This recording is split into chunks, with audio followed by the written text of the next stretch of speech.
What if the one thing standing between you and your enemy was a single bucket of water? What if the war that had stolen everything from you, your wife, your barn, your peace, could only end with an act that felt like surrender?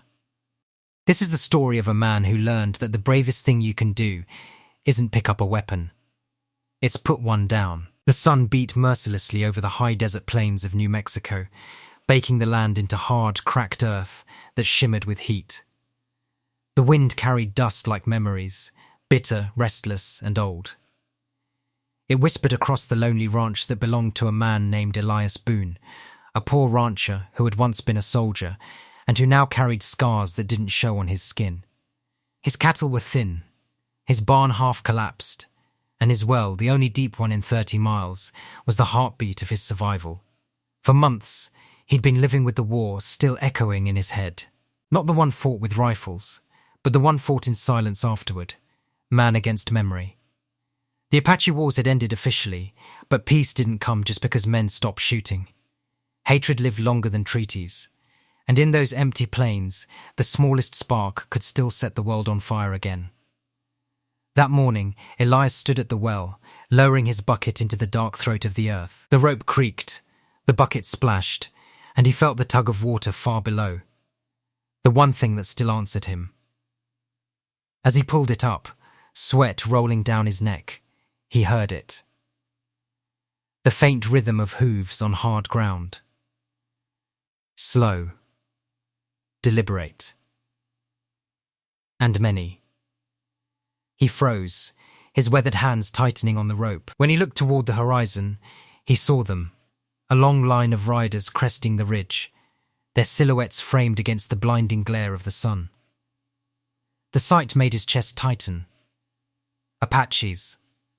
Dozens of them. Their ponies moved in perfect silence, except for the wind brushing against feathers and beads. Leading them was a young woman. Tall, proud, her hair bound with a red headband, her eyes dark as river stones. Her name, he would later learn, was Tiana, daughter of Chief Losa, the same Apache leader whose people had once burned the edge of Boone's land. Elias's wife had died during that raid. His barn had turned to ashes that night, and since then he had lived like a ghost, trying to fix something that couldn't be rebuilt. He gripped the wooden post beside the well, torn between fear and fury. He had no gun at his belt, not because he didn't own one, but because he had grown tired of sleeping beside it.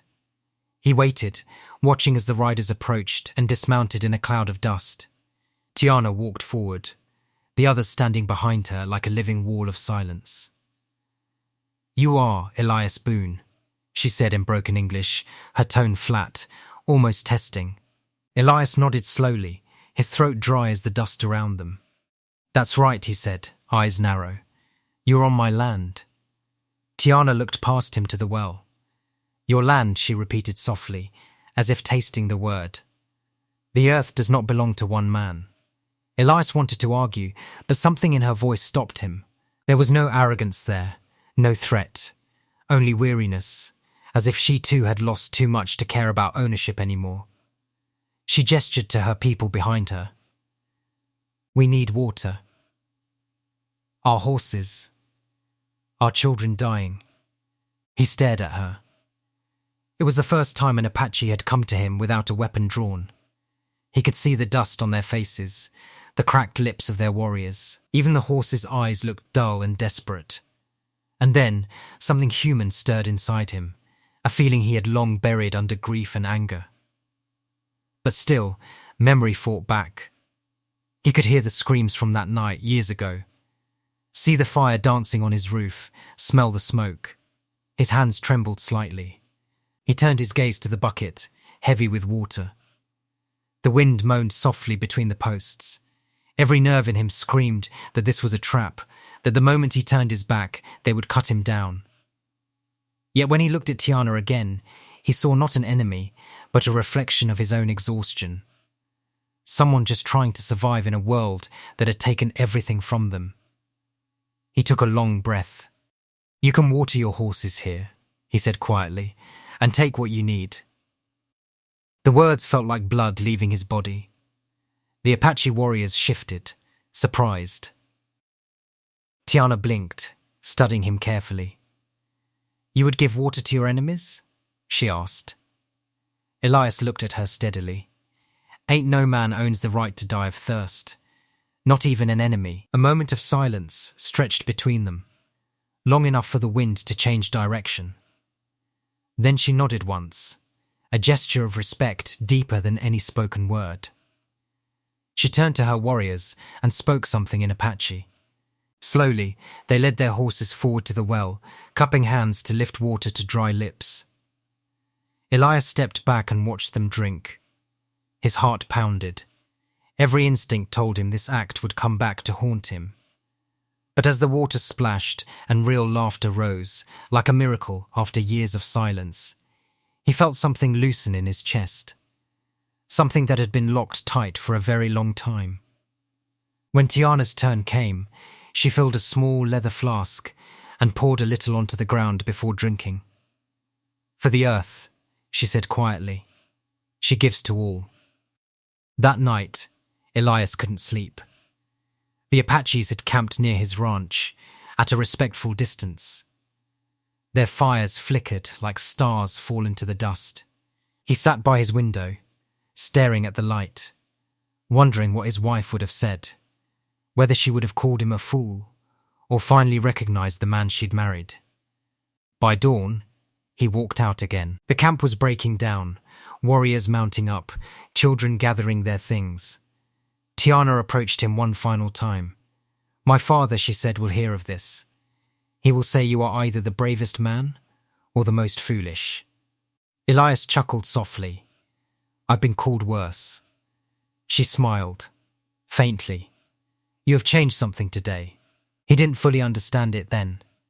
But that act of kindness spread further than the wind that carried it. Within weeks, word travelled through the tribes. A white rancher had shared his well with those who had once been his enemies. And somewhere between rumour and truth, something in the land began to shift. Months later, when Apache emissaries rode to the nearby fort to discuss peace, Tiana was among them. She told the soldiers of the man who had offered water without fear. That story carried weight, far more than any treaty signed by generals who had never known real thirst. Elias never saw her again. But he noticed fewer burned fences, fewer stolen cattle. Sometimes at dusk, he thought he could see riders on the horizon, not enemies, just silhouettes passing silently, leaving peace where there had once been fire. And so the war that had raged for decades ended not with bullets, but with water, with one man's choice to see humanity in someone he had every reason to hate. Here is what that story teaches us, and you can carry this into your own life today. The people who hurt us are often carrying wounds we cannot see. Choosing to respond with dignity rather than retaliation is not weakness. It is the rarest form of courage. Years later, as Elias grew old and his ranch faded slowly into dust, travellers who passed by would still stop and hear the story. They'd stand at the well and whisper, "This is where the war changed forever." And beneath that vast, empty sky, the wind would carry the faint echo of laughter, Apache and white, once divided, now bound by the simplest, most powerful act a human being can offer. Not a weapon, not a war, just water, given freely, to someone the world said was your enemy.